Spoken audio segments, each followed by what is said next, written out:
Hello, my dear students. Today we are going to discuss Macbeth Act 3, Scene 2. So, first, let's go through the summary and then we'll go into the line by line explanation. So, Act 3, Scene 2 takes place in the palace, and Lady Macbeth is expressing not having peace of mind. She says it is better to be murdered than to be the murderer and be tormented by anxiety and having the lack of peace of mind. After that, Macbeth too agrees that it is better to be dead than the cause of death, where he seemed to be envious of King Duncan because he says that he lies peacefully in his grave with no worries or stress. However, Macbeth does not share his intentions of killing Banquo and his son Fleance because he says it is better that Lady Macbeth is oblivious to this and comes to know about it only after the deed has been done. And towards the end of the scene, he says that before nightfall, dreadful actions will take place. And the scene ends. So let's begin with the line by line explanation. So scene 2 takes place in the palace and Lady Macbeth enters and a servant. So Lady Macbeth asks the servant, is Banquo gone from court? So has Banquo left the castle?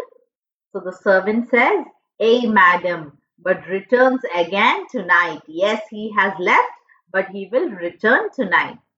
So Lady Macbeth says, say to the king, I would attend his leisure for a few words.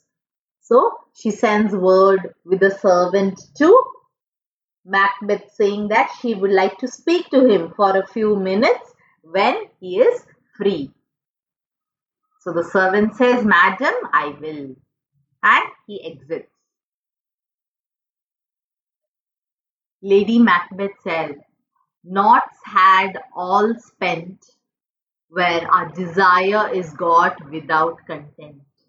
So what is Lady Macbeth saying? Naughts had all spent. So nothing is gained, everything is lost.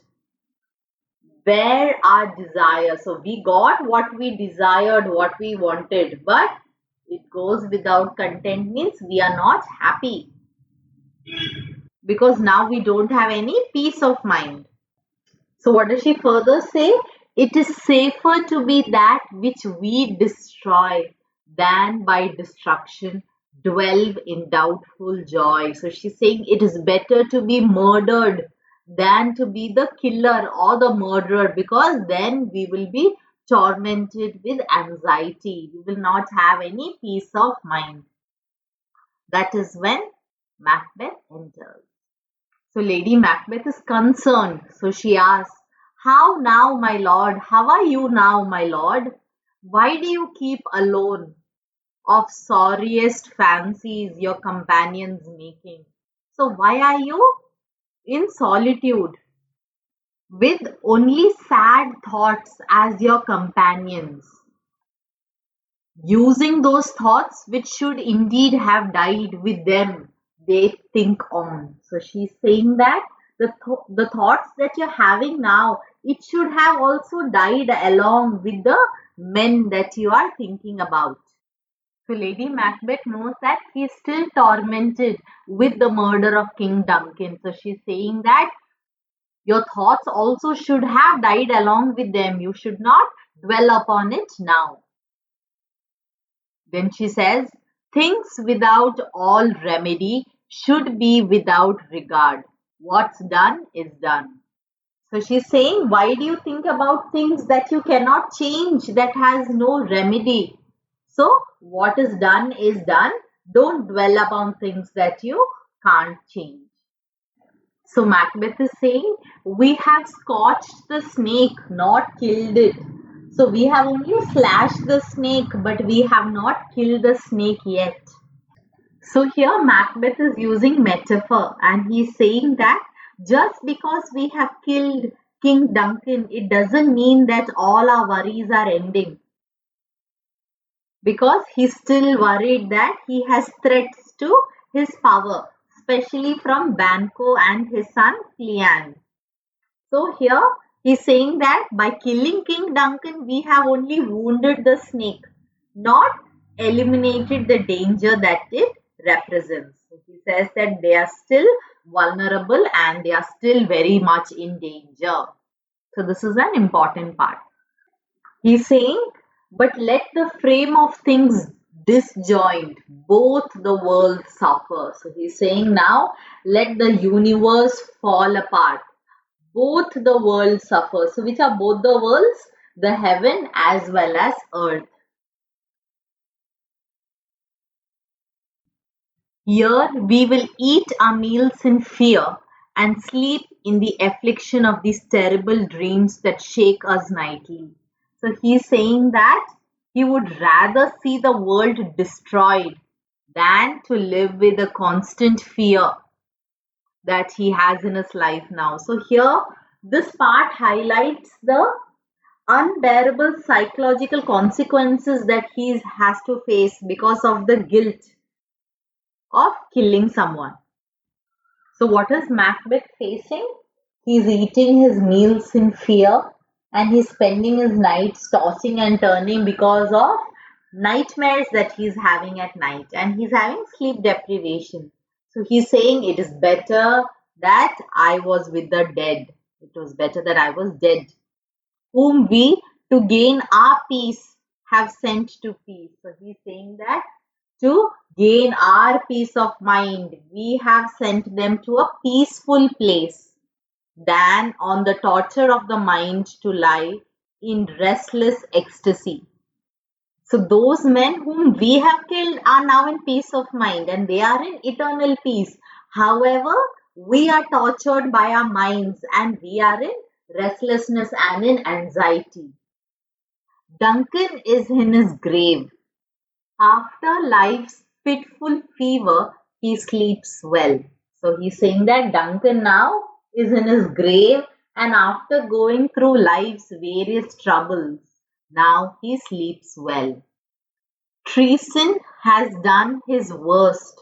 So our treason to him has done the worst. Now nothing more worse can happen to him.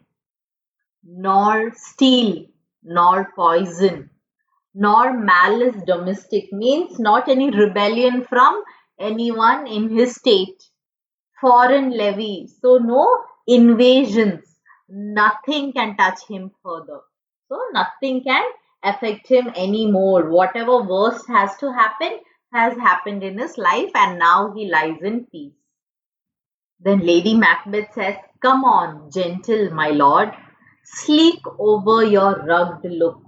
So she's saying, come on now, relax my dear, put on a happy face and look jovial. So hide your worries. Be bright and jovial among your guests tonight. So make sure that you hide your troubled look and be cheerful in front of your guests tonight. Then Macbeth says, so shall I love and so I pray be you. So yes, it's exactly what I will do and I hope that you will also do the same. Let your remembrance apply to Banquo. So make sure that you give Banquo special attention. Present him eminence. So give him a lot of importance, both with eyes and tongue. So speak to him, look at him so that he feels important. Unsafe the while that we must lave our honors in these flattering streams. So he's saying that we are unsafe as long as we have to flatter him with various honors and make our faces wizards to our heart, disguising what they are. So we have to hide our true feelings behind a friendly face. So he's saying that our face must not show what is in our hearts and we should be good at disguising it or hiding it. Lady Macbeth says, you must leave this. So stop thinking about this now. So Macbeth says, oh, Full of scorpions is my mind, dear wife. Thou knowest that Banquo and his fleance live. So my mind is full of scorpions now, dear wife, because you know that Banquo and his son Fleance are still living. So Lady Macbeth says, but in them nature's copy not entread. Lady Macbeth says, but in them nature's copy is not eternal. Means they are not eternal. They can die. They can't live forever. You know that, right? Then Macbeth says, there's comfort. Yes. So when I listen to that, I feel comforted. Yes. They are assailable. So we can kill them. They can be killed. Then be thou jocund. So he's saying that yes, they can be killed. That gives me comfort. So be joyful. Here the bat hath flown his cloistered flight. Here to black Hecate's summons. So he's saying that before the bat flows out, so before the darkness comes. So Hecate is goddess of night. So before the night is summoned and before the bat flows above in the darkness, the shard-born beetle with his drowsy hums hath rung night's yawning peal. So before the beetle, they sound their humming to tell us that night has come. There shall be done a deed of dreadful note. So before the bats fly out through the sky, before the night comes, and before the insects can hum and say that the night has come, a dreadful act will take place. So Lady Macbeth asks, what is to be done? So Macbeth says, be innocent of the knowledge, dearest Chuck, till thou applaud the deed. So he's saying it is better that you are innocent. You don't know what is about to happen until it is done, and then you can applaud for the deed that has been done. Come, sealing night, scarf up the tender eye of pitiful day. So he's calling upon night and saying, night, come and scarf up, means blindfold the kind-hearted day. Because night is supposed to be evil and day is supposed to be kind-hearted and pitiful. And with thy bloody and invisible hand, cancel and tear to pieces that great bond which keeps me pale. So he's asking night to come and use its body and invisible hand to tear up Banquo's hold on life, which is keeping him pale. So the life of Banquo is actually keeping Macbeth pale. So he's asking the knight to come and tear Banquo into and tear up his hold on life. Light thickens and the crow. So he's saying that it is getting dark and the crow makes wing to the rooky wood. So the crow is returning to its woods, to its home. Good things of day begin to droop and drowse. So the gentle or nice creatures of the day are finally going to droop and drowse, means fall asleep. While night's black agents to their praise do rouse, but the night's predators, they are waking up so that they can look for their prey. Then he tells Lady Macbeth, thou marvelest at my words. So you are surprised or you seem shocked by my words. But hold thee still. But don't ask me anything. Don't question me yet. Things bad begin. Make strong themselves by ill. So here he's saying that things are accomplished only through bad deeds and it can only grow stronger through more bad deeds. So that is why I'm compelled to do more bad things. So Priti, go with me. So I pray to you, please come with me. And they exit. And the scene ends.